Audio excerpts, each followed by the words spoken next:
সবাই তো মায়ের হাতের রান্না শেয়ার করে আজকে আমি তোমাদের বানিয়ে দেখাবো আমার বাবার হাতের ভেন্ডি দিয়ে মাছের ঝোলের একটা রেসিপি, যেটা আমার খুবই পছন্দের, খুবই ভালো লাগে, খুবই সিম্পল রেসিপি। তো দেখো, প্রথমে আমি এখানে নিয়ে নেব ভেন্ডি, আর ভেন্ডিগুলোকে গোটা গোটায় রাখবো। ভেন্ডির দু সাইডটা কেটে মাছ বরাবর একটু চির লাগিয়ে দেব। এরপর এখানে আমি নিয়ে নিয়েছি তেলাপিয়া মাছ, মাছটাকে লবণ হলুদ মাখিয়ে নেব। তারপর আমি মাছগুলোকে একটু ভেজে নেব। এখানে কিন্তু এই ভেন্ডি দিয়ে মাছের ঝোলটা তোমরা বাটা মাছ দিয়েও তৈরি করতে পারো, খেতে তো ভীষণ ভালো হয়। এরপর মাছটা ভাজা হয়ে গেলে ওর মধ্যে দিয়ে দেবো আমি কালো জিরে ফোড়ন। তারপর আমি ভেন্ডিটা দিয়ে ওর মধ্যে পরিমাণ মতো লবণ আর একটুখানি হলুদ দিয়ে ভেন্ডিটাকে ভালো করে ভেজে নিতে হবে।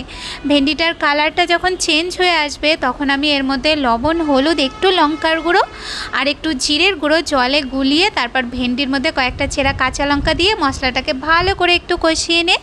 এরপর ওর মধ্যে পরিমাণ মতন একটু জল দিয়ে ভালো করে নাড়িয়ে চাড়িয়ে ফুটিয়ে নিতে হবে। যখন ভালো করে ফুটে যাবে তখন ওর মধ্যে ভাজা মাছটা দিয়ে দেবো। তারপর আরেকটু সময়ের জন্য ফুটিয়ে নিলে আমাদের তৈরি হয়ে যাবে একদম সিম্পল ভেন্ডি দিয়ে মাছের ঝোল। তো রেসিপিটা ভালো লাগলে অবশ্যই ট্রাই করো, খেতে কিন্তু ভীষণ ভালো হয়।